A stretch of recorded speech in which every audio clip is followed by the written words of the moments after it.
Okay, we're back. Different hand, though, because this one was not holding the coffee cup. It got freaking cold. So the idea sparked again in that smaller studio, and I'm like, yeah, totally. Like, let me do it. I'm going to do it. And then I gave every freaking excuse under the sun to why not to do it. I'm in a lease. It's not practical. I don't actually have the cash to do it. I hate debt. I do not like debt. At that point, I was debt-free, like completely, and it was a great thing. And I was like, nope, can't do it. It's going to put me in debt. Like, I can't afford all that. Not going to happen. Looking at the price of vans. I'm in Alaska. How am I going to get one? And I looked at like, okay, well, what if I go and drive down and get one and drive it up? And all these things, making a million freaking excuses why not to do it. And then there wasn't a particular like moment, but I was like, man, like you're doing it again. Like you're paying this money, which it was a lot less for what I thought was a nicer place, to not be there. I'm still freaking snowboarding like crazy, freaking hiking, running, fishing, camping, all these things. And the place is just empty. Like, what am I paying for? I'm paying for a place to be empty most of the freaking time. And I wasn't really a fan of that at all.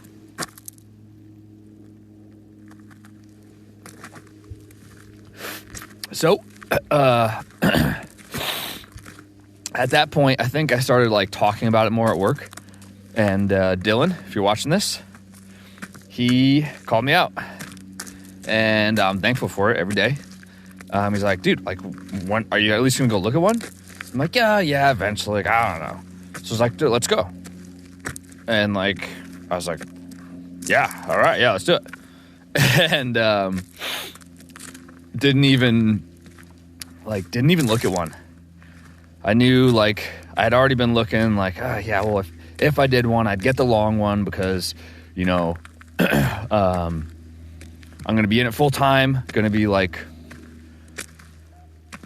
needing, like, kitchen area. I want a place to sit so I'm not, like, just cramped up, like, in the driver's seat all the time.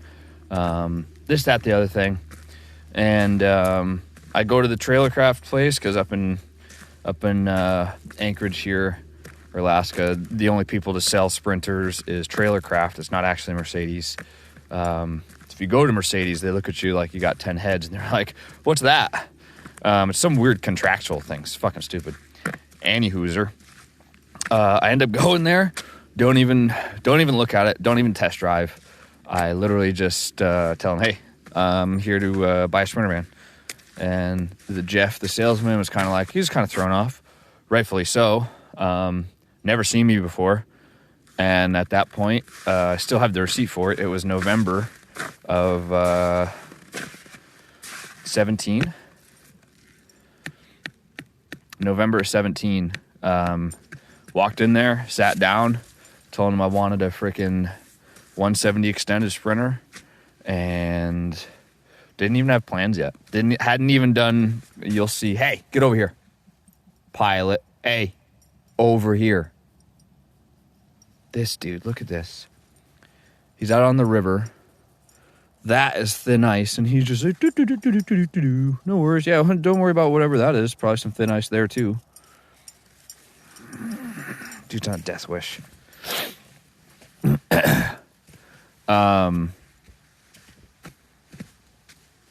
Dang it, now I'm off track here. Slightly.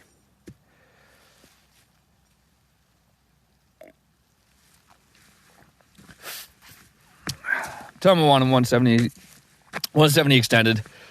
He's like, what kind of options? I'm like, none. I want it empty. And he's like, well, like, what about the front? I'm like, oh, okay. Yeah, we could probably talk about that. Go through some stuff and give him my credit card. I'm like, hey, here's a deposit. Let's get it ordered. And he's like, you don't even want to drive one? I'm like, nah.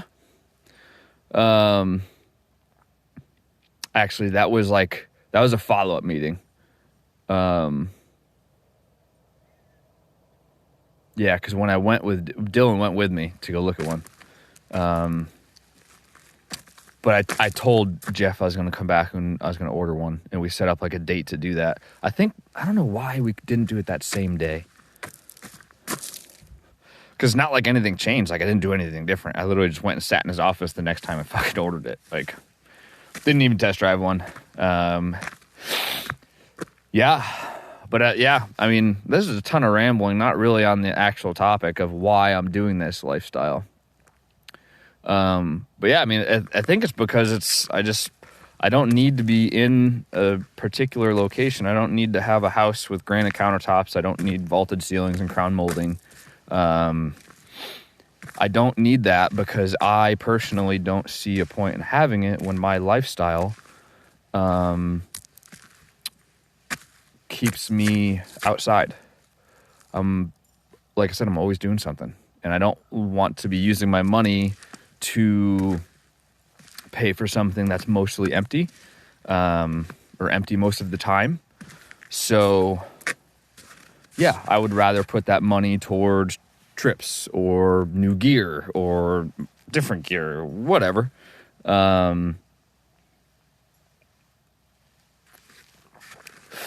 So that's where my head was. Not necessarily cheaper this way. Those of you that try not to drop my shit, but I need to switch my hands because my hand's cold. Those of you that have watched the other videos here know that my price breakdown, like, it wasn't exactly cheap to do the van. It's I think it's like a $95,000 device. All said and done between the actual van and then the build out. So it's not like, it's still not affording me to just dump all my money into other things, but it does free quite a bit up. I can afford to not work a job that I'm not happy at, which is actually what I'm in the middle of doing right now. So this huge road trip down to Kentucky, I'm going to end up going to pipe welding school. I quit this job that I didn't like 2 months ago. And I'm going to be on the road for a month. Not saying I don't have a ton of cash, but your day-to-day expenses don't have to be exorbitant. I am keeping a little journal log, and I'm going to be trying to keep tabs on exactly what I spend to let you know what a month on the road looks like between fuel and food and any repairs that I have, because there's going to be some. I already know it. Yeah. So I think it's just moral of the story is like reallocation of funds is why I chose this lifestyle. Was not comfortable with paying Alaska prices for an apartment that I'd keep empty most of the time. And I knew I didn't want a house at the moment because I wanted to travel and do things. And it would also be empty. And I'd be paying a mortgage on a place that would be empty. Yep, that's my story. Sticking to it. Thanks. It didn't end. One more time.